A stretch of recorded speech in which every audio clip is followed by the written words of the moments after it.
Okay, I guess it's good night, ma'am. I guess. All right. Listen, let me start. I know I was supposed to pass this 2 days ago, the day before yesterday, which was Monday, but I got a little sidetracked. Yeah, I don't really have any excuses for it except that I got a little bit lazy. So I'm sorry. I hope you don't give me a negative score or a deduction on my grades in your scoring of that. Yeah, and one more thing. I didn't really get the chance to get my laptop because my laptop is busted. Yeah, we're just about to get it fixed. So we have no laptop. I can't show you the PowerPoint, but I have sent it to Kelsey, which she will send you eventually. Or I guess she already has. So yeah, I'm currently in the living room here. Yeah, and this is our background. I hope you don't find it ugly or anything. By the way, the person holding the camera, well, that's Kim. Yeah, the grade 7 student, you know her, the grade 7 student girl who also is very good at English. Yeah, well, she's my cousin. Yeah, she got her great English vocabulary from me. Yeah, I guess you could say man siya sa akin. Okay, let's start.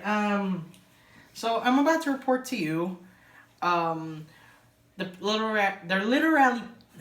literary piece "Why Literature" by Mario Vargas Llosa. So okay, let's get a little insight on Mario Vargas Llosa's life. Okay, so basically, he was born in 1936 in Arequipa, Peru.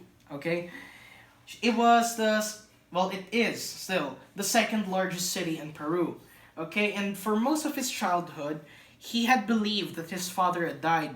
But in 1946, well, it was a very shocking revelation that his father was still alive and, well, took him away from his mother. And, well, that's when his life turned a whole 180 or something because his life from being a pampered young child from the care of his mother quickly turned into a life of like fear and depression from his own father because his father was an authoritarian. Yeah. Um, while he was growing up, he had a knack for creating literary pieces. He wanted to become a writer. He had a very creative mind, but his father, well, he wasn't really glad about that. So, in short, he wanted to quell his literary love and literary skills. He sent him to a military school. Yeah, I'm sorry, I'm having a hard time pronouncing else, alright? I'm sorry. Okay, and then he went on to create many things and many pieces based from the experiences of his own life. Like that one time he went into the Amazon, he created a bunch of novels from that. Yeah. He also, how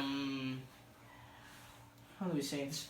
Yeah. One more thing. He actually tried to run for candidacy over leadership in his country, but he actually failed a couple of times. And he was invested in the idea of socialism.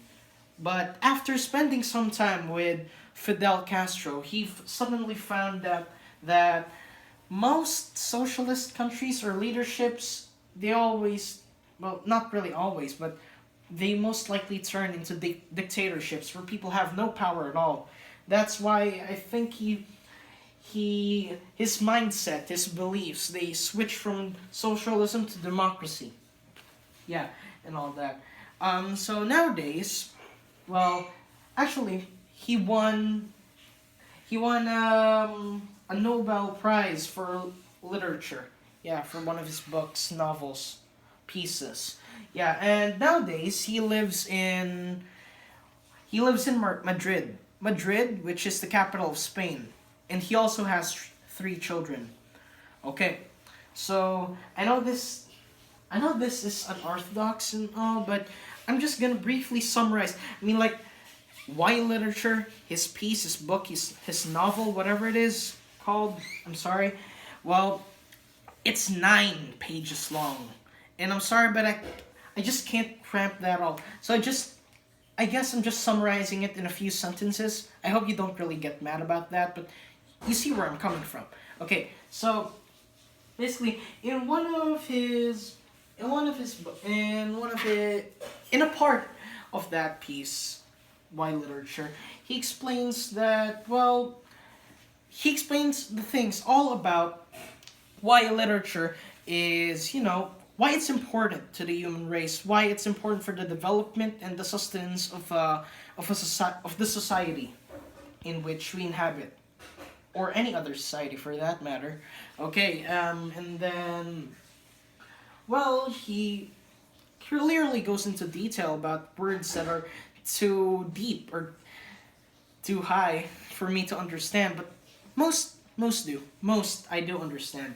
And yeah, all about that. He says that really most people or everybody actually needs to read because it actually expands our imagination. It allows us to freely express our thoughts, what we feel, our ideas in ways that are limited, in ways that we can't through the norm of speaking or actions.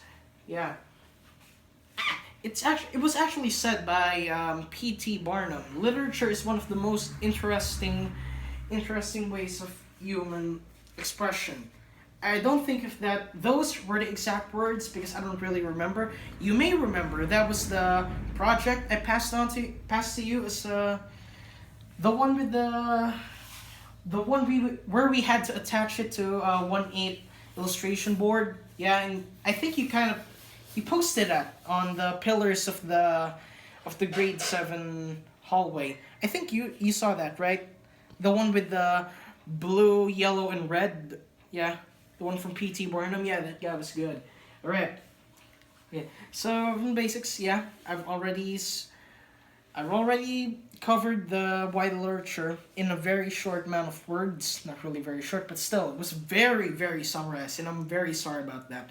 Okay, so let's now move on to the literary lenses that I have chosen.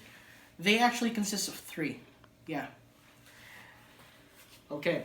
So I'm sorry, but I'm gonna have to pull out a piece of paper because I clearly can't memorize everything. Yeah, and I'm clearly sweating a bit, so I'm nervous. And as you can see, as I already have told you a while ago, we don't have a laptop. And yeah, I can't show you my visual aid, my PowerPoint presentation, but you will already see it. Wait, no. You will see it, or you have seen it. I'm sorry, my grammar there sucked. Alright. So the first one is biographical. Okay, so let me just read a part or an excerpt from the story, which is from the book, from the piece. Yeah? Okay. It has often happened to me at book fairs or in bookstores that a gentleman approaches me and asks me for a signature. It is for my wife, my young daughter, or my mother, he explains. She is a great reader and loves literature. Immediately I ask, what about you? Don't you like to read? The answer is almost the same. Of course I like to read, but I am a very busy person. Okay, so this actually answers the question of this was actually in this was actually a part of the writer's life, and this actually influenced him or had the relative effect to him writing that piece, because of all the people that asked him to sign the autograph, or sign a book, an autograph, or whatnot, and then the answer is always the same, like, why do men have less time, or why don't men, or why do less men, wait, no, I can find this, wait, yeah, why do men not read as much books as women and other little women, children do, yeah, so, don't laugh at me, I'm sorry, I'm losing all the words, Kim, don't laugh at me, right. And the second one is the gender criticism. Yeah. Another part of this is it seems clear that literature has become more and more a female activity in bookstores, or at conferences, or public readings by writers. Even in university departments dedicated to the humanities, the women clearly outnumber men. So it's pretty obvious here because the other name for gender criticism there is feminist criticism. So clearly it's obvious because at this point it's not really an equality but more of a general imbalance, unevenness. Is there even a word like that? I don't know. It's an imbalance between men and women. Why do women read books more than men when why do men don't read books at all? No, not really all men, but still. Why do most of the people that read books are women? Yeah, like the percentage of people that read higher than well, the higher percentage of readers of books and such are female, and the lower, like 40% or something, are males. All right, I'm just getting really confused right now. Okay, alright. For the last literary lens is the psychological. They earn my pity not only because they are unaware of the pleasure that they are missing, but also because I am convinced that a society without literature, or a literature in which literature has been like some hidden vice, is a society condemned to become spiritually barbaric and even to jeopardize its freedom. Okay? So, yeah, I think what he means here is that he pities the people that don't read because they are missing the pleasure, the enjoyment of reading these books where it just gives them new ideas and imaginative worlds and such concepts that they could not hope to find in talks and in actions and such. And plus, yeah, he is right about that because a society which has no form of literature whatsoever, well, how does that society develop? I mean, if you don't have literature, you don't get any brand new ideas. I mean, like you don't get to express your ideas, and people aren't as easily or as wildly influenced by those set ideas. And in turn, in, instead of evolving or at least innovating, getting innovative with other ideas and such, you kind of devolve into a barbaric and primitive state with no ideas and morals and I well, you know, I can't really explain that. Okay, so I really like this piece that Mario Vargas Llosa has made, Why Literature, because anybody with a brain can actually agree with these ideas that literature, even though for some people do not have time and some people find it boring, it is important because for the fact that it gives new ideas, it gives other people chance, philosophers, great thinkers to express their ideas and impart those ideas to other people as quickly as they can and as widespread, because a person can impart an idea by talking to them, by speaking to them, by showing their actions, but it's only limited because of the range and such, obviously. But in literature, you can write that on a piece of paper, and it can be read by anyone who sees it. And if you create multiple copies of that, well, then